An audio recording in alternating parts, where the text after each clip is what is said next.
ওম গ্রাং গ্রিং গ্রং স গুরবে নমঃ। গুরু ব্রহ্মা গুরু বিষ্ণু গুরুদেব মহেশ্বর গুরুরেব পরম ব্রহ্ম তস্मै শ্রী গুরবে নমঃ। নবগ্রহের মধ্যে বৃহস্পতি অন্যতম একটি গ্রহ, আয়তনে সর্বাপেক্ষা বৃহৎ, আর তাই তো বৃহস্পতির মাধ্যাকর্ষণ শক্তিও সবথেকে বেশি। শাস্ত্রমতে বৃহস্পতি দেবগুরু অর্থাৎ দেবতাদের গুরুদেব। বিবাহ, পরিবার, দাম্পত্য জীবন, সন্তান সন্ততি, আধ্যাত্মিক চিন্তন, চেতনা, জ্ঞান, নাম, যশ, খ্যাতি এবং ঐশ্বর্যের ধারক, কারক, বাহক গ্রহ এই বৃহস্পতি। যাদের জন্মছকে বৃহস্পতি দুর্বল, তারা কিন্তু গরম দুধ বা হট মিল্ক খেয়ে ডাইজেস্ট করতে পারে না। আবার এই ধরনের ব্যক্তিবর্গদের মধ্যে দেখবেন ধর্ম বা কর্মের প্রতি আকর্ষণও একটু কম, ধর্মীয় ক্রিয়াকলাপের প্রতি। এই ধরনের ব্যক্তিবর্গেরা দীক্ষা নেওয়া থেকে বা গুরু প্রাপ্তি থেকে বিমুখ থাকে। এমনটি যদি আপনার হয়ে থাকে, তাহলে আপনার ন্যাটাল চার্ট বা জন্মছকেও কিন্তু বৃহস্পতি দুর্বল অবস্থানে আছে। আজকের এই ভিডিওটিতে আমরা কন্যা রাশি, কন্যা লগ্ন বা ভার্গো সাইনের জাতক জাতিকাদের বৃহস্পতি মার্গী হওয়ার কারণে ঠিক কি কি পরিবর্তন আপনাদের জীবনে আসবে সে বিষয়ে বিস্তারিত আলোচনা করব। 2023 সালের 31শে ডিসেম্বর পর্যন্ত বৃহস্পতি বক্রী ছিল। 2024 সালের 1 জানুয়ারি বৃহস্পতি মার্গী হয়েছে। একটানা 283টি দিন বৃহস্পতি মার্গী থাকবেন 9ই অক্টোবর পর্যন্ত। ঠিকই শুনছেন, 2024 সালের 9ই অক্টোবর বুধবার বেলা 12:33 বৃহস্পতি আবার বক্রী হবেন। তাহলে একটানা 283টি দিন বৃহস্পতি মার্গী থাকছেন। আর 1 মে 2024 বুধবার দুপুর 1:50 এই বৃহস্পতি রাশি পরিবর্তন করবে, কন্যা রাশির জাতক জাতিকাদের ভাগ্যস্থানে প্রবেশ করবেন।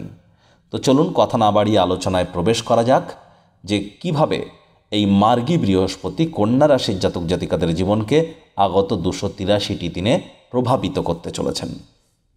প্রথমেই স্ক্রিনে আপনারা যে ছকটি দেখতে পাচ্ছেন, এটি কিন্তু কন্যা রাশির জাতক জাতিকাদের 2024 সালের জানুয়ারি মাসেই বৃহস্পতির গ্রহগত গোচরের ছক। ঠিক এমনটিই দেখাবে 1 মে পর্যন্ত বৃহস্পতির গ্রহগত গোচরের ছক ঠিক এমনটিই থাকতে চলেছে। আপনাদের প্রথম ঘরে 6 লেখা থাকলে গুলিয়ে ফেলবেন না, এটিই কিন্তু আপনাদের ফার্স্ট হাউস। কন্যা রাশির জাতক জাতিকারা কালপুরুষের রাশিচক্র অনুযায়ী 6ষ্ঠতম রাশির আন্ডারে, এজন্যই 6 লেখা। বৃহস্পতি আপনাদের অষ্টমভাবে গোচর করছেন। অষ্টম ভাবের অধিপতি মঙ্গলদেব, আর মিত্রের ঘরে বসে আছেন বৃহস্পতি। আমরা জানি বৃহস্পতি যে গৃহে অবস্থান করেন সেই গৃহকে তিনি অবনত করেন, আর তার দৃষ্টিতে আছে অমৃত, পঞ্চম, সপ্তম, নবম দৃষ্টি, 3টি দৃষ্টি। বৃহস্পতির পঞ্চম দৃষ্টি 1 মের আগে পর্যন্ত আপনাদের 12th হাউসে। বৃহস্পতির পূর্ণ দৃষ্টি আপনাদের পরিবার, বাণী এবং অর্থের ভাবে 2nd হাউসে, এবং অন্তিম দৃষ্টি স্বগৃহে অর্থাৎ সুখের ভাবে, মাতৃভাবে পড়ছে। তাহলে 2024 সালের 1 মের আগে পর্যন্ত বৃহস্পতি যেহেতু আপনাদের 8th হাউসে অবস্থান করছেন, আপনাদেরকে কিন্তু ড্রাইভ করবার সময়, গাড়ি ঘোড়া চালানোর সময় অত্যন্ত সাবধানতা বা সচেতনতা অবশ্যই অবলম্বন করতে হবে। তবে যারা বিশেষ করে হায়ার স্টাডিজ করছেন, বিদেশি ভাষা শিক্ষার চেষ্টা করছেন, বা R&D সেক্টরে আছেন, রিসার্চ অ্যান্ড ডেভেলপমেন্ট, PhD লেভেলের পড়াশুনো করছেন, গবেষণামূলক ক্রিয়াকলাপের সাথে যুক্ত আছেন, কোনো ইনভেনশন করতে চান, অকাল্ট সায়েন্স, জ্যোতিষচর্চা, গবেষণামূলক পড়াশুনো করছেন, তাদের প্রত্যেকের জন্যই কিন্তু সময় সুযোগ দুর্দান্ত থাকবে। এ সময়ে আপনার শ্বশুর শাশুড়ির সাথেও আপনাদের সম্পর্কের উন্নতি হতে চলেছে। স্বামী স্ত্রী একে অপরের সাথে কথাবার্তা বলবার সময় শব্দ চয়নের দিকে হয়তো আপনাদেরকে একটু নজর দিতে হবে। পৈতৃক সম্পত্তি সংক্রান্ত কোনো না কোনো সুখবর কিন্তু আপনারা 1 মের আগে অবশ্যই পেতে পারেন। বৃহস্পতির পঞ্চম দৃষ্টি পড়বে আপনাদের 12th হাউসে। 12th হাউসের অধিপতি সূর্যদেব, সূর্যের সাথে কিন্তু বৃহস্পতির মিত্রতার সম্পর্ক।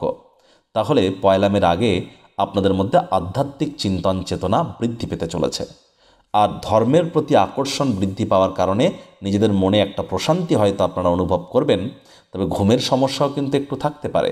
আর এই বৃহস্পতির কারণেই কিন্তু আপনাদের বাজেটও নিয়ন্ত্রণে থাকতে চলেছে। বৃহস্পতির পূর্ণ দৃষ্টি, সপ্তম দৃষ্টি থাকবে আপনাদের সেকেন্ড হাউসে, যদিও শুক্রের ঘর এটি, তৎসত্ত্বেও বৃহস্পতির দৃষ্টি ইঙ্গিত দিচ্ছে পরিবারের তরফ থেকে কোনো না কোনোভাবে উপকৃত হতে পারেন।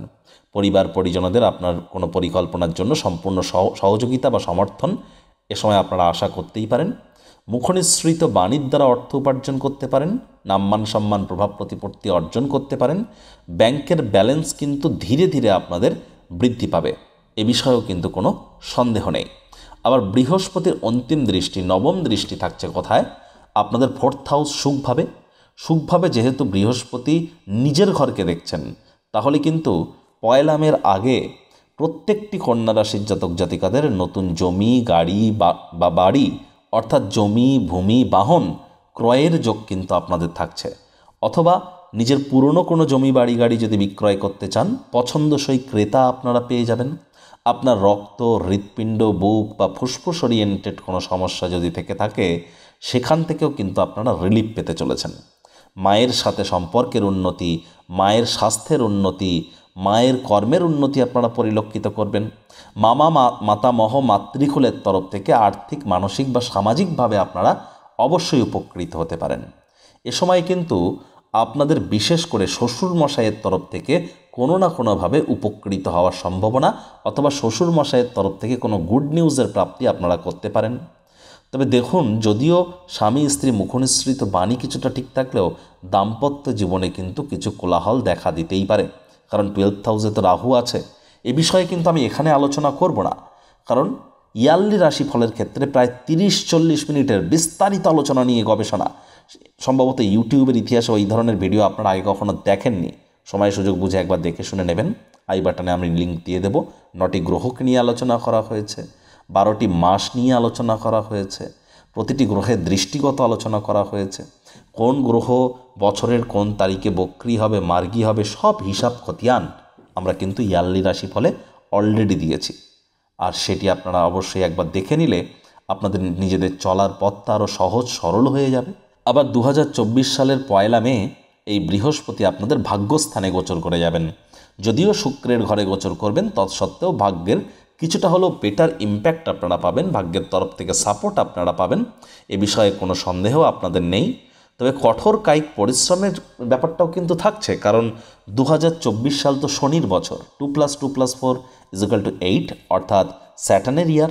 আর স্যাটার্নের ইয়ার মানেই তো টেকনিক্যালিটি মেনটেন করে চলতে হবে, টাইম বাউন্ডিং হতে হবে, আর সিস্টেমেটিক চলতে হবে, বাসি খাদ্য খাওয়া যাবে না, হার্ডওয়ার্ক করতে হবে, পরিষ্কার পরিচ্ছন্নতা, হাইজিন মেনটেন করে চলতে হবে।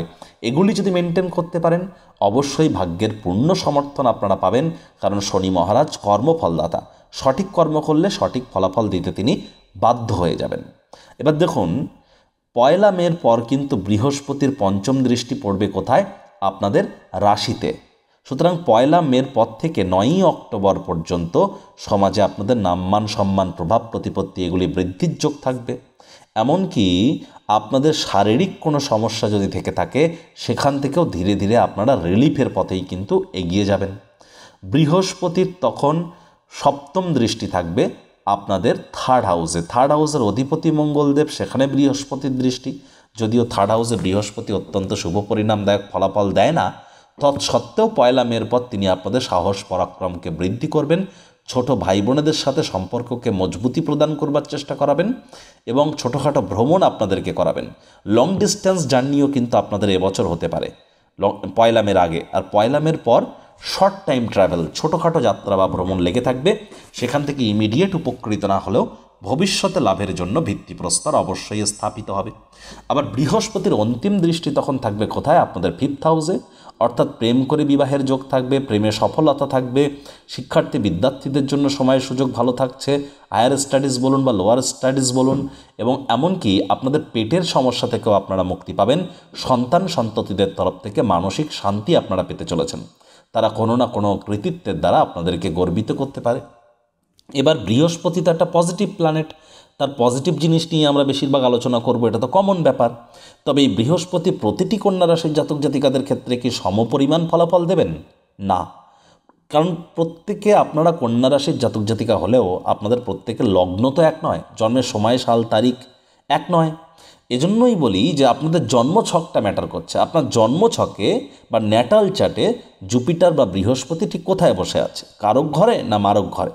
যে গৃহে বসে আছেন সেই গৃহের অধিপতি কোথায় বসে আছেন, বৃহস্পতি কতটা ডিগ্রিগত বলে আছেন, এবং জন্মকালীন কোন নক্ষত্রের কত নম্বর চরণে বৃহস্পতি আছেন, বর্তমানে আপনার দশা, অন্তর্দশা, প্রত্যন্তর্দশা কী, এবং জন্মকালীন আপনার দশা মহাদশা কী ছিল, কোন যোগ, করণ, পায়া, তিথি, নক্ষত্রে আপনার জন্ম এবং কোন গণে জন্ম সেটিও কিন্তু, কোন জনিতে জন্ম সেটিও কিন্তু ম্যাটার করছে।